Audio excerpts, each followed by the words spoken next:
people or anybody wants to know about frizz, today's alphabet of hair is the letter F for frizz.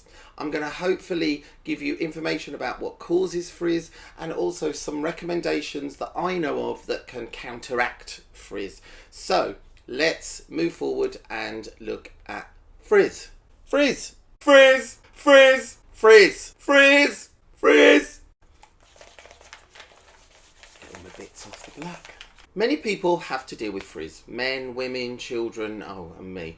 And what is frizz? Well, that is the big question, but that also depends on your hair type. The three main causes of frizz are genetics, hair damage, and humidity. All hair is porous, sort of like a sponge, and whether your hair is dry or moisturised, it still absorbs water, again like a sponge, and that can be any kind of water, whether it be from the tap, the shower, or even humidity in the air. When water is absorbed into the hair, it swells, again like a sponge. So when your hair absorbs water, the cortex swells and pushes the cuticles open. Open cuticles are not ideal since they also leave the cortex more vulnerable. So in a nutshell, frizzy hair is open cuticles. Generally, frizz on straighter hair is caused by the cuticle layer being raised up.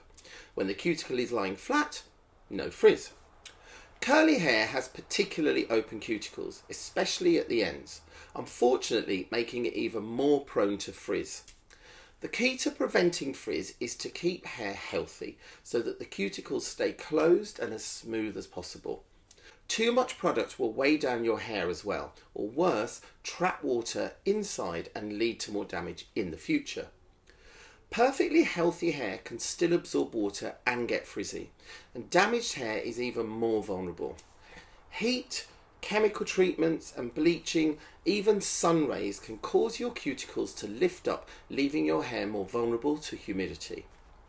So, the pH levels of hair and products can make a big difference too. Human hair and scalp oil, or sebum, has a pH balance of between 4.5 and 5.5. Now on the scale, 7 is neutral, below 7 is acid, and above 7 is alkaline.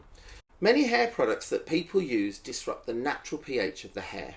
A substance that is too alkaline will cause the hair cuticle to open, while a substance that is too acidic will cause the cuticle to contract.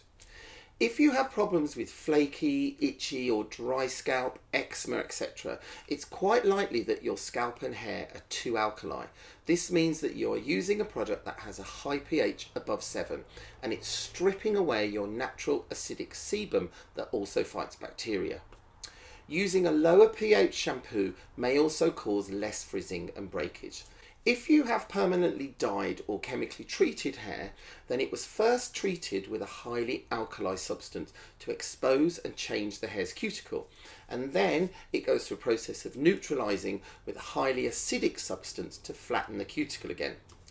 This is a damaging process, and slightly acidic hair products are needed to keep the hair cuticle lying flat. If you have curly hair, again like me, then your cuticle is already partially open. It's especially important for people with curly hair to return their hair to a slightly acidic pH level, since the open cuticle prevents the hair's natural oils, which is more acidic, to keep the hair at the correct pH level, which is between 4.5 and 5.5.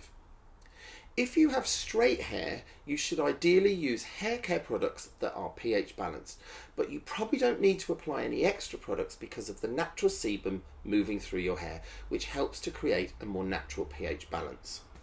Hopefully that won't be all too confusing. If it is, then maybe listen to it again because it's quite important factors. If you prefer to use a more natural base acid to bring your hair into an acidic pH range, then there are things that you can use. Some of them are in your kitchen. If your hair is naturally oily, you can pour aloe vera juice in a bottle and mist it over your hair. This will also close the cuticle and remove frizz. Apple cider vinegar has a pH level of about 3. It should be diluted with water beforehand until it has a pH level of about 4.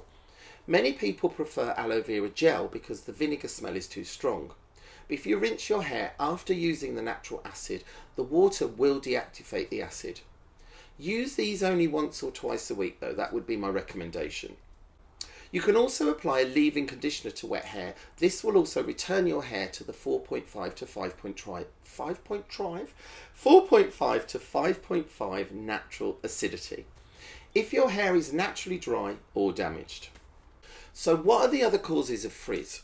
Whilst air drying prevents heat damage, water resting on the surface of hair leaves the cuticles open, and not drying it off leaves them open more permanently, thus causing more frizz. And remember, wet hair is weak, so it can stretch and break when it's wet. Also, roughly brushing your hair can cause breakage. This results in frizz because the hair is stretched out of shape before it breaks, so the shorter hair that remains after it's broken tends to spring outwards. Heat damage from dry heat styling tools can also cause frizz, so i.e. straightening irons, curling irons, and even hair dryers. And dry heat styling also reduces your scalp's production of natural oils, which help to keep your hair more moisturised. And did you know prolonged sun exposure can also make your hair even more porous, as it acts like a mild bleach, so then it's even more vulnerable to frizz.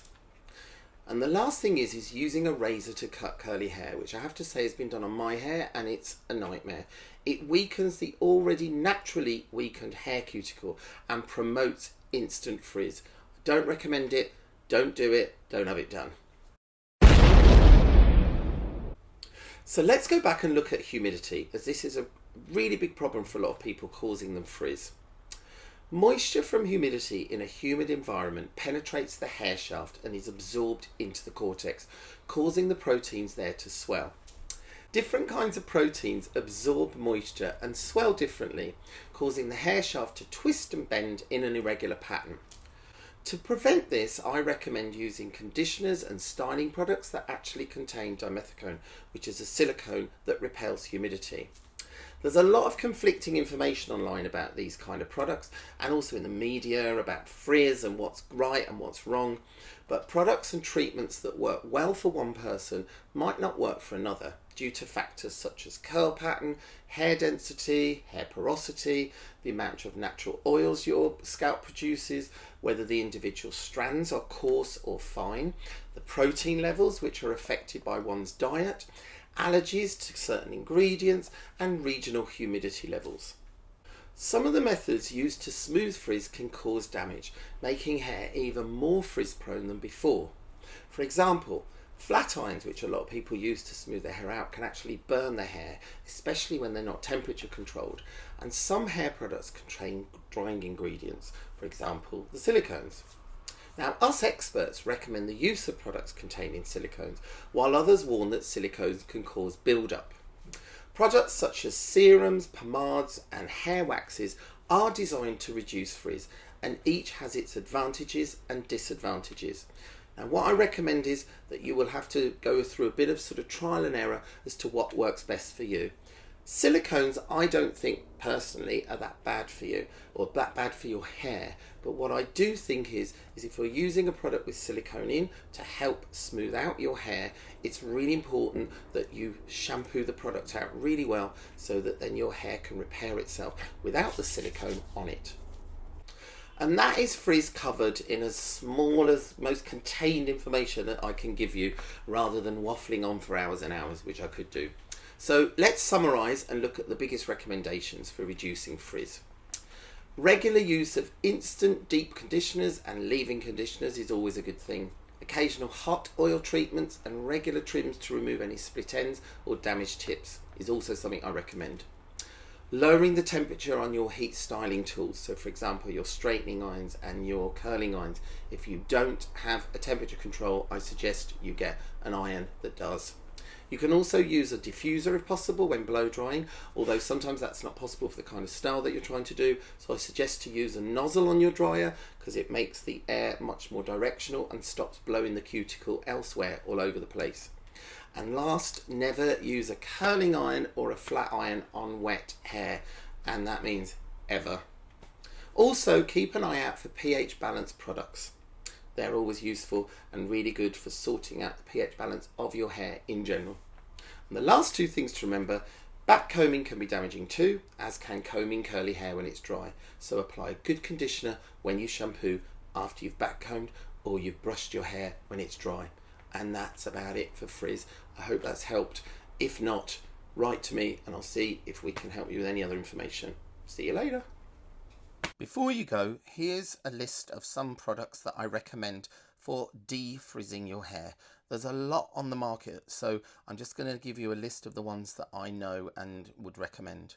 So first off, we've got Biolage Smooth Proof Deep Treatment Pack Hair Mask. There's Biolage Smooth Proof Shampoo, Redken Frizz Dismiss Rebel Tame Smoothing Cream, Shuamura Essence Absolute Oiling Cream, Diva Curl Diva Towel Anti-Frizz Microfiber Towel, Way Anti-Frizz Hair Sheets, Living Proof No Frizz Instant Defrizzer, Kerastars Discipline Anti-Frizz Smoothing Spray, and the Biolage Frizz Control Styling Spray. For anybody who wants to balance the pH levels of their hair, which I discussed earlier, the best products that I recommend are the Weller SP Balance Scalp Shampoo, Le Labo Shampoo, Evolve Superfoods Shine Shampoo, Kiehl's Olive Fruit Oil Nourishing Shampoo, and Kerastars Ban Oleo Relax. For super coarse or curly hair, I highly recommend the Dizziac Hydrating Wash and Conditioner. And then for on the high street, the Garnier Fructus Smoothing 1 Minute Avocado Hair Mask, John Frieda Frizzy's Extra Strength Effects Serum, and Schwarzkopf Gliss Oil Nutritive Weightless Oil. And another little tip that I recommend, if you fancy being a little fancy, buy yourself a silk pillow.